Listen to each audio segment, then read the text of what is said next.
Air Jordan 13 retros, the altitude greens. Man, boy, I remember. To tell you the truth, I started saying I remember when these came out, but the honest truth is,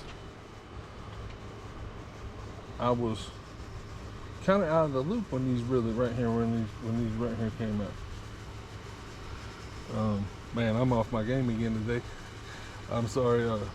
I was just making another video about a different pair of 13s. Those Soul Flies. I had taken pictures of all of them and tried to get them out here, get them listed and on eBay for sale and everything like that. And then I was talking about the Soul Flies a while ago, and I was talking about a pair of Jordans that came out. Yeah, I was talking about why I like those Soul Flies, because they remind me of Carolina Blue.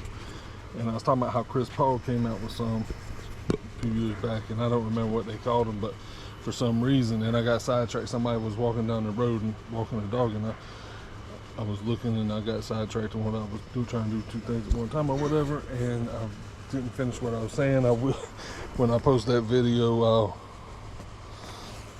mention it down in the comment, in the description or whatever. I'll make a note of that. You can see that hologram. It's a little foggy. These are old, 2004. But what I was saying before I forget this time, the Chris Pauls, they came out with those Air Jordan 13s that were Carolina. They looked like Carolina Blue. I don't think they called them Carolina Blue, but man, I wanted them bad, but you couldn't get them. There's been there's been a few pairs of Jordans over the years that I really wanted, and for some reason you couldn't get size 13 in the United States very easily. The other one that comes to mind right off the bat is the Motorsports, the 23s, the Motorsports.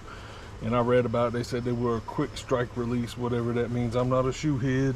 I mean, I kind of am, but I'm not an expert on it, and I don't know all the, I read up about it. It said that meant that they didn't tell anybody they were going to release, but they did. But for whatever reason, size 13 was very limited in the United States. And I was lucky to get a couple of pairs of them, or maybe I only had one of the Motorsports. They called them Wizards or Motorsports, the 23s. Man, I love those shoes, but I sold mine. And what I did what I do with all of my shoes basically is like I end up selling them because I don't wear them, because like I've talked about on a bunch of videos lately, making these shoe videos, is that like these shoes now, I could wear these, this colorway or whatever, but they're too loud, for me anymore.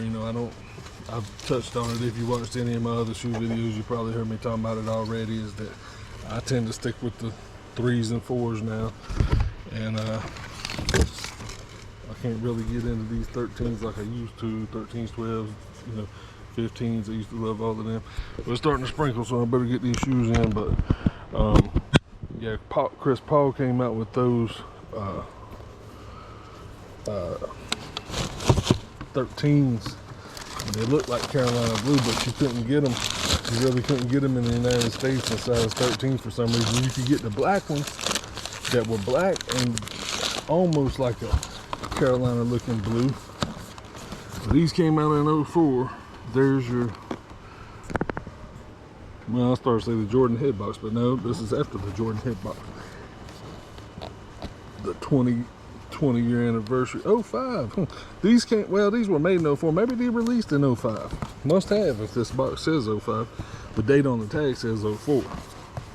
I've always seen people refer to these as 04. Of course, they retroed these again. I think it was in 2000 and, don't get me to lying, I think it was 2010. And man, I was like, man, I remember when those came out, man, they were really hard to get a hold of, or expensive. Let me just put it like that. I couldn't afford them. They were $300 now. It's common now. $300 is pretty common. Back then, it was more like $150. Now, I don't know what they retailed for. They probably retailed them for $200 or something. People was just flipping them for $300. But anyway, yeah, I finally ended up getting a pair of them 2010s, and then I got to where I didn't like these. I didn't like the difference, the way the retro was. Like, these are smooth leather, and the other ones were, these look like the playoff 13s, and the other ones look like, I don't know, I can't think of what to tell it, but if you know what I'm talking about, the finish on the side was totally different, and it still looked good. I still like them. Altitude green, I like a black sneaker, I always have, and I always thought like these are really cool for the summertime, you know. That's my opinion. Let me quit sprinkling just as fast as it started.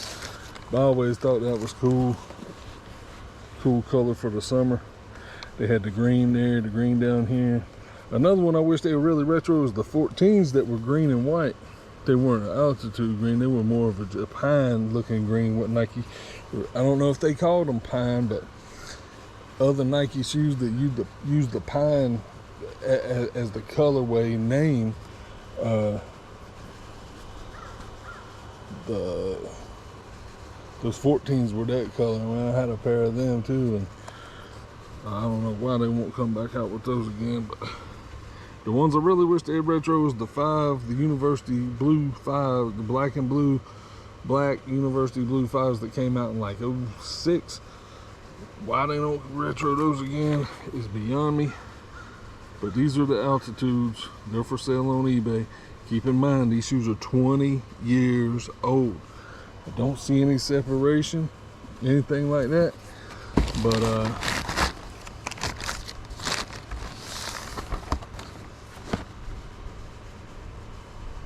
you know, I wouldn't recommend wearing them. I'm selling them as a collectible, and that's why I'm selling them, you know, on the low. So, you know, you could hit me up if you happen to see this, if you're interested. They're size 13. You know, like I said, sold as collectibles. I wouldn't recommend wearing those 20-year-old shoes. That's just me.